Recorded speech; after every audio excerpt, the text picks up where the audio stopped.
Donc ce marché a été financé en partenariat avec une association qu'on appelle la Tontine qui est basée en France et le village de Lompoul.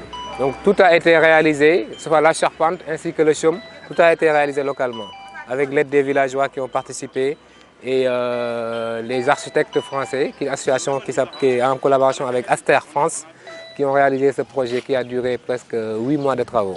Donc qui a été destiné pour les femmes qui vendaient ici, ils étaient là avant. Donc c'était une nécessité pendant l'hivernage pour qu'ils aient un toit. Donc à la demande, on a réalisé ce petit bijou en collaboration avec cette association française qui est la Tontine.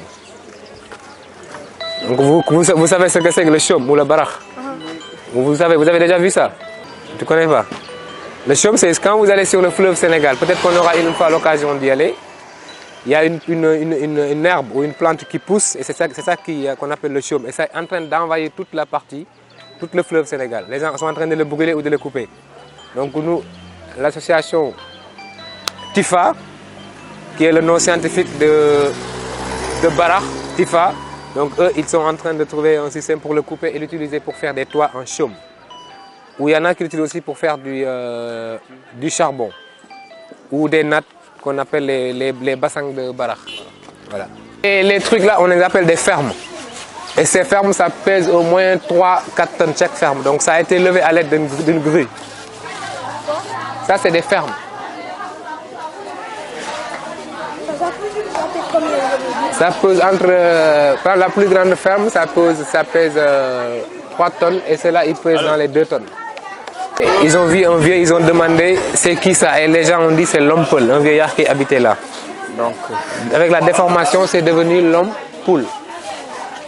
C'est un village qui existe depuis 1872, Lompoul. Donc au début c'était les Peuls qui habitaient ici. Au tout début, ouais. Et après les Wolofs sont venus. Après on a envahi. moi voilà. C'est pas les Wolofs, hein? Moi je suis Sérère. En fait, les Peuls qui étaient en fait les Peuls habitaient ici bien. Mais en fait, si tu veux, quand les Peuls sont partis, il n'y avait plus personne. Les Wolofs ont refondé le village et ils ont habité là. Donc Lompoul est devenu un village Wolof avec un chef de village Wolof. Vous comprenez? Mais au tout début, d'où le nom Lompoul. C'est ça l'origine du nom Lompoul. Mais Lompoul est bien un village qui est habité par des Wolofs et qui a un chef de village Wolof. Mais je vais vous expliquer l'origine du nom. Pourquoi c'est Lompoul? Parce qu'il y avait avant, les Peuls étaient nomades. Donc ils étaient partout. Donc quand les colons arrivaient, ils ont trouvé un homme qu'on appelait un vieillard. Ils ont demandé ce que c'est un vieillard Peul, Lompoul. Et avec la déformation de Lompoul, c'est devenu Lompoul. Mais le village est 1872 que les colons sont arrivés ici. Mais après, le village a été... les premiers à être sédentarisés ici, c'est les Wolofs, avec un chef de village Wolof qui s'appelle... Pourquoi il n'y a pas la place des qui s'appelle...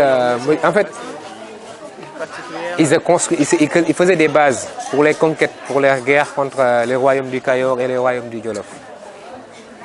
Mais ils n'étaient pas... Voilà, ils faisaient les bases chez nous pour nous combattre. C'est la folie. Oh, j'ai la folie. Ah, le gars, il est chez toi, il se prépare pour te combattre et il est là tranquille. Voilà. Hein? Il est à l'abri dans sa base. Bon, ok. Voilà. Côté du chef de village. Donc il fait un pilier de Lompoul.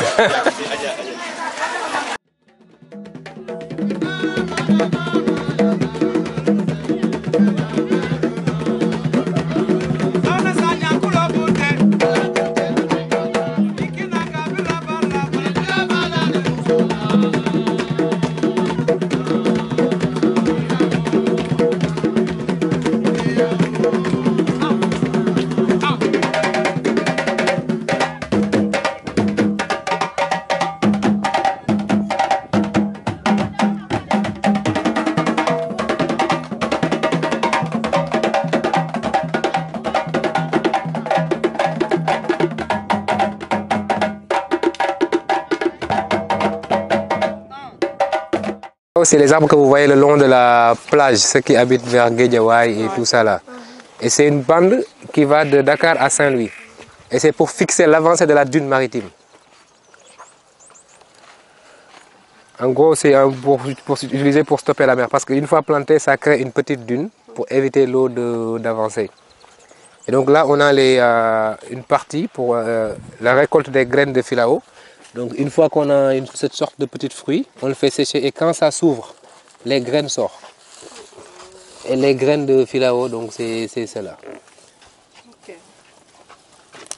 Et quand on les plante, on met plusieurs. Parce que souvent il y a beaucoup de pertes. Comme la graine est très fragile, on met plusieurs, 5, 6 dans le sachet. Et une fois qu'il y a plusieurs qui ont poussé, après on va faire du repiquage dans d'autres pour les pépinières.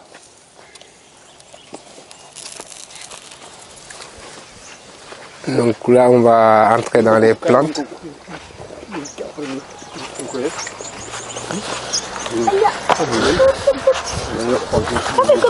Donc là, comme vous voyez, comme on met plusieurs graines, là donc il y a plusieurs qui ont germé. Et il y a d'autres qui sont morts. Donc là, il les enlève, soit on les repique. Voilà, donc une fois que c'est fermé là, il enlève les autres, il laisse juste une qui va continuer. Si vous voulez, vous pouvez essayer de faire comme lui, hein, allez-y. Tu vas essayer. Voilà. Par exemple, là, tu dois enlever. J'enlève. Attends, non, attends. Comme il y a plusieurs là, tu vas sélectionner le plus beau. Et tu enlèves les autres, tu laisses le plus beau. C'est ça.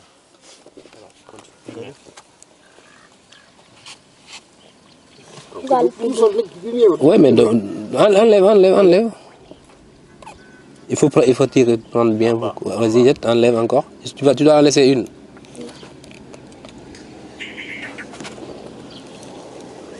Par exemple, tu peux laisser celui du milieu là-bas, qui est bien. Enlève, vas-y. C'est bon. Enlève les autres, les deux là. Ouais. Enlève cela, enlève. Oui, enlève. Et cela, c'est le mellifera. C'est utilisé pour faire les clôtures de jardin. Parce que c'est un arbre épineux aussi. Et...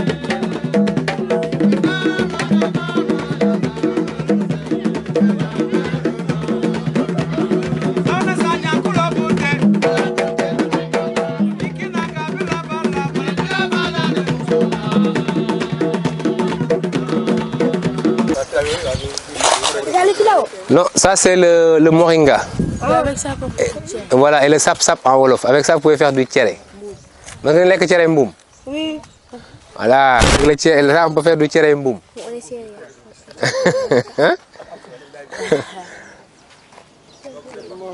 Le moringa. Donc c'est une partie. C'est l'arbre de vie.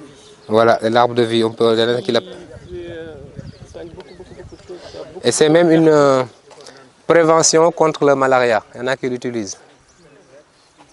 Une fois séché et moulu, il y en a qui le fait en infusion. Constipation.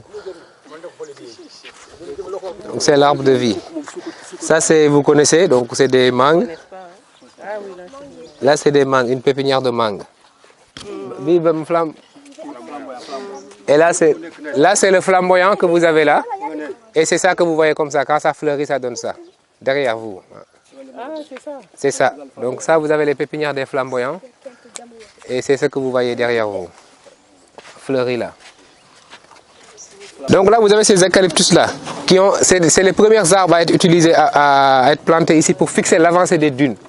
Notamment quand vous voyez là-bas, c'est des creux. Et en haut, c'est des dunes. Donc si c'est fixé par les eucalyptus, ces cuvettes qui étaient anciennement des mares d'eau allaient être couvertes par le sable. Mais une fois que la dune est fixée, les anciennes mares d'eau deviennent des terres fertiles pour pratiquer l'agriculture, le maraîchage et tout ça. Donc là, vous voyez des anciennes cuvettes d'où on pratique l'agriculture, la culture du manioc ou des légumes que vous mangez à Dakar. 90% proviennent de la zone des Niayes, qui va presque du lac Rose à Saint-Louis. Donc ces eucalyptus, on a commencé à les planter depuis 1972 qu'on a commencé. Et chaque année, il y a au minimum 350 000 eucalyptus qu'on a planté. Et cette année, il n'y a pas une grande... parce que On était appuyé par des ONG et tout ça, et cette année, on n'a pas eu ces appuis. C'est pour ça que vous n'avez pas vu beaucoup d'eucalyptus. Donc il y a un reportage sur TF1, si vous voulez taper L'Homme Poule sur Internet, qui a été fait par moi-même, donc par les journalistes de TF1 qui ont réalisé un reportage sur l'utilisation de la fixation des dunes et tout ça. Donc sur YouTube, vous pouvez regarder ça. Solaire, et une motopompe solaire. Là, là c'est un citronnier. Le lingom. Limon. Les limons, amna limon, mais day commencer di am quoi. Ouais. Dara Salim Mbaye. Waa kay dañ ko eggale kii ba pare. Waa kay. Donc là c'est les pépinières des citronniers. Et ça c'est l'arbre qu'on appelle le mantalis. Ou l'arbre parasol. Cet arbre est magnifique. Ouais, il est magnifique, ouais. Là, on peut en avoir, non? Oui, bien sûr. On peut partir à Dakar. Ouais.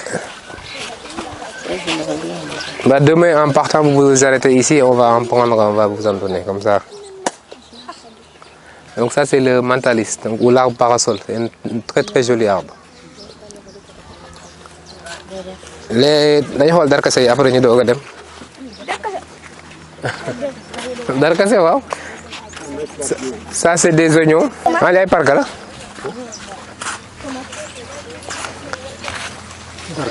Et là vous avez le darkase ou l'anacardier. Le darkase en wolof. C'est ça qui donne la pomme de cajou. Ou l'anacardier. C'est quoi Darkase? Darkase, si tu vois les noix de cajou. Le ndamaras. Il y a un fruit. Maintenant, le ndamaras est au-dessus. Voilà, sur le fruit du ndamaras, du darkase, il y a le ndamaras. Donc ça, c'est les pépinières de darkase ou anacardier.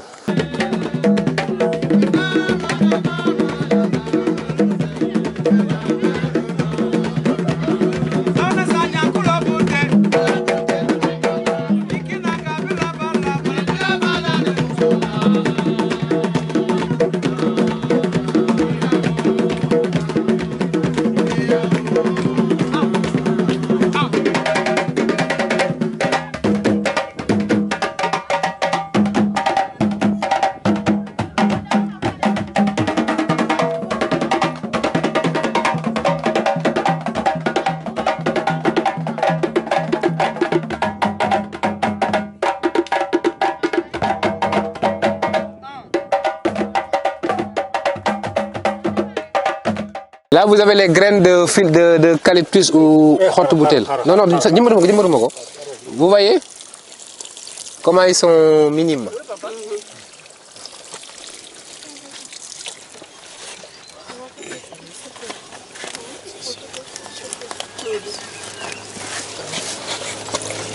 Vous pouvez en prendre avec votre main parce qu'après vous allez prenez-en.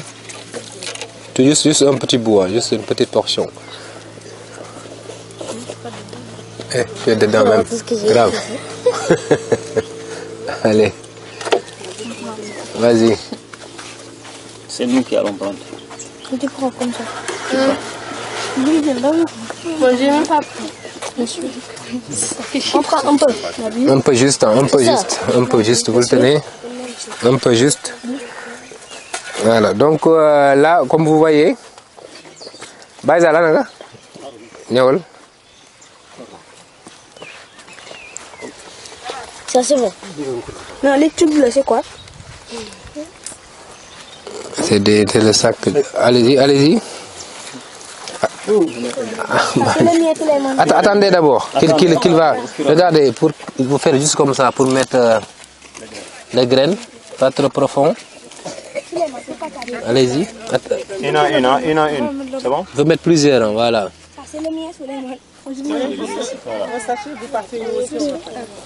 C'est bon, c'est bon. Attends, donc vous venez.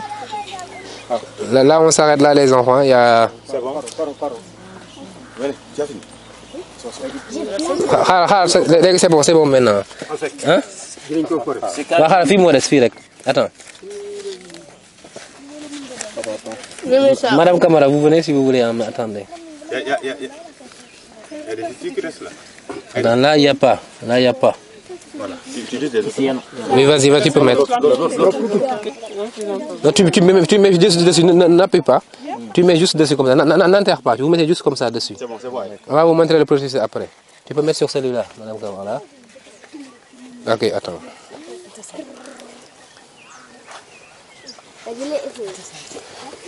Là, celui-là. Tout juste. Là aussi, il n'y en a pas. Vous n'appuyez pas. Vous ne mettez rien du tout après. C'est bon. C'est fait. Donc là, vous voyez, il met ce sable-là semi-sec quand il a mis l'eau. Parce que comme il avait arrosé, l'eau va remonter et ça va créer une croûte. Et comme les graines sont très légères, cette croûte va bloquer la graine pour qu'il ne ressorte pas. C'est pour ça qu'il met du sable semi-sec. Donc là, on n'arrose pas aujourd'hui, il n'y a que demain, le temps que la croûte se forme. Comme ça, quand il arrose, la graine sera toujours à l'intérieur. Parce que c'est très léger comme graine. Quand tu vois l'arbre, tu ne dis même pas que c'est ça sa graine.